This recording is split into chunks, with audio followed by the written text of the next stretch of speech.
So without me going on and on, I want to give it over to Martha Casanave. Thank you.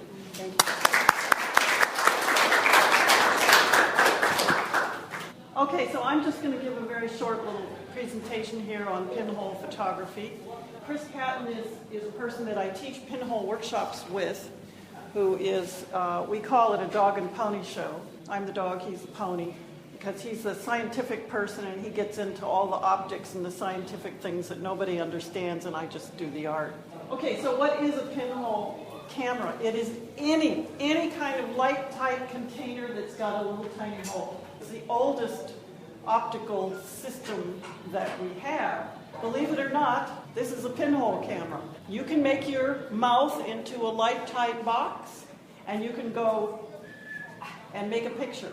Okay, characteristics of pinhole are that there is both no focus, because there's no lens, and infinite focus, because the aperture is so small that you don't have to worry about what's in focus. It's not sharp, it's dreamlike. You have long time exposures because the aperture is so small, so you can get ghosty images. And generally, not necessarily, but generally you want wide-angle distortion. Now these are all the characteristics that you want to use to make an image pinhole-y. You know, I'm always telling my students, why are you using a pinhole camera instead of a regular lens camera? What can the pinhole do for you that lens can't? Now here's an example of different focal lengths. The focal length is the only thing that's the variable here. A 6-inch box with a 4x5 back is more or less a normal focal length. So it would be equivalent to maybe your 50 millimeter on a 35 millimeter camera, okay? Not so interesting. But as soon as you get a little wide angle, a 3-inch focal length on a 4x5, you start getting some distortion and the object looks farther away. 1 inch. Look how far away the radiometer is. It's the same distance as this one from the pinhole itself, but you get this terrific distortion and it moves farther away. So if you're going to do pinhole photography with a short focal length, get really close. You can make a pinhole camera out of anything. Our students make them out of Coke cans. You can put 3 pinholes in a little Tabasco can, chocolate can, and make 3 images. Okay, this is a homemade 6x9 foam core camera that you can put roll fill in. A 35 millimeter Leica camera changed into a pinhole camera, and this is a 120 that you can purchase that you can put roll fill in. So that's handy because you can send it out to be developed. Here's some examples of pinhole effects. The moving water, the light flaring. If you have your pinhole pointed towards the sun, the light just flares out into these wonderful flares. You can't predict it.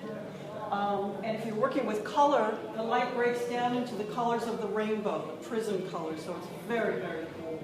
This is the camera that did the black and white coastal pictures with them. By this camera, you can see how corroded it got from being hit by waves. Another advantage of pinhole photography is that the cameras aren't very expensive, and so they're, you know, pretty durable, and you can put them right on the ground and get hit by waves and whatever. This is a homemade, really nice 4x5. Now, this is me working, doing these pictures. I don't use a tripod for any of those. I put the camera just wherever, as I say to myself, wherever a crab can go, that's where the camera can go. So we just don't use tripods. Tripods are far too conventional for pinhole. No self-respecting pinhole camera wants to be on top of a tripod. So this is an example of some of these. The moving water. These objects here are really tiny. They're only about that big. This is the kind of distortion you get with a short focal length. It's just wonderful. How far is the model from? Not very far, maybe as far as you are. Not very far. How long was that exposure you really? About 15 seconds. Okay. Cloudy day. I only go out pretty much on cloudy days. I got the idea that I wanted to do underwater, at least partially underwater. So instead of investing time and energy into getting somebody to make me an underwater housing, I decided to just buy a $15 aquarium and just try it. This is my little prototype and see if it worked. We had Polaroid 4x5 back then, so that was a big help. Turns out it works. So then Ryuji, he built this for me. I designed this underwater housing with all the features that I needed. And the features I needed were pellets, that I put my feet on in the tide pool to hold it steady. A window, of course, to photograph through. The housing here goes up and down on these poles so I can get different water levels. This is my shutter that I can just pull up and down while I'm sitting in the tide pool. A sunny day underwater was okay. In fact, it was better. That's what the underwater ones look like. Then there's a few of these pictures that I put in here that I'm hand coloring with oil pastels. Then at our workshops, we demonstrate what we call the bug cam that has all of these holes in it. It's less than a 1-inch focal length. This is what a bug cam picture looks like. The next picture shows you just one of these. Okay, so here's a very crudely made pinhole which was punched with a straight pin simply through aluminum foil. And so it gave me a much fuzzier image than a precisionally drilled, laser drilled pinhole. And these are a couple of the pictures I did in a series using that pinhole. So they're much less sharp, but I wanted them to look really dreamy and ambiguous. Now these were made with a pinhole on a 35 millimeter, which also doesn't come out very sharp because the picture area is very small. By the way, this is why digital pinhole doesn't work really great, because the sensor is so small. Your image area is so small that you lose a lot of detail. But in this case, it worked. Hyperfocal box cameras are not quite pinhole, but they approach pinhole because they have a very small aperture and you can't adjust it. And, you know, everybody has a hyperfocal camera now. This is one of Chris's pictures with one of his hyperfocal cameras. He also doesn't use a tripod. He put it right up against the wall and he just held it up against the wall. So, when not to use a pinhole camera? Doing ordinary landscapes, doing ordinary portraits, any viewpoint 4 feet off the ground, tripod heights. Now, I don't want to be categorical about that, okay, because I am using a tripod on some of those now. Don't tell anybody.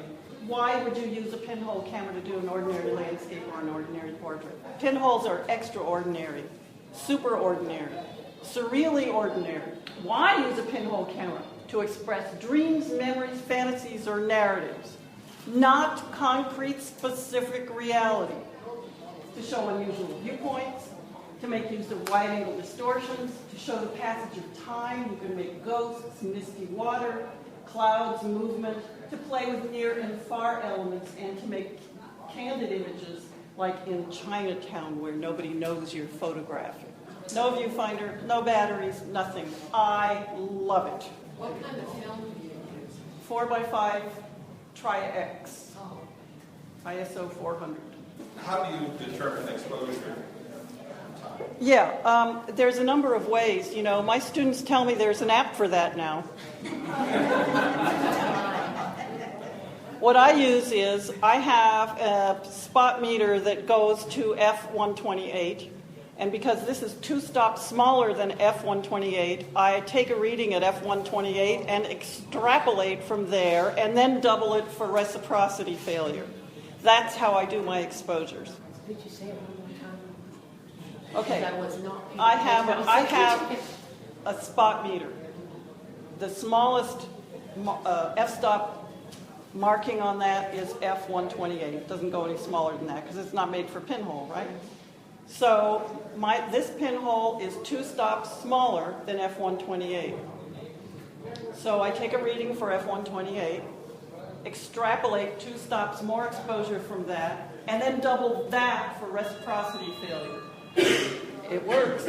I'd like you to talk a little bit about these 2 series, some of your motivation and your concepts and your feelings. Well, this is the earlier one. It's really one of the only times I've ever gone outdoors to do photographs because I'm pretty much of an indoor-ish person. I've never been interested in landscape, you know, but my friend Chris made me go out because I was in a hiatus. I wasn't doing any work at all. He said, just take your pinhole camera and let's go out. I said, I don't want to go out. I'm not outdoor, but he made me. And then I discovered props and things.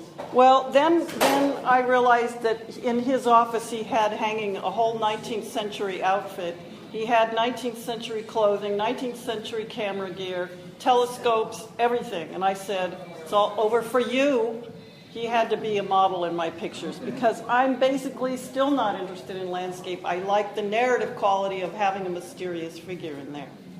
So it was all kind of 19th century. And then I remembered the first poem I learned in my Russian classes when I was a teenager, and it was a poem by Lermontov, and we were made to memorize it, and it talks about seeing a sailboat far off, and it's a metaphor for a lonely person.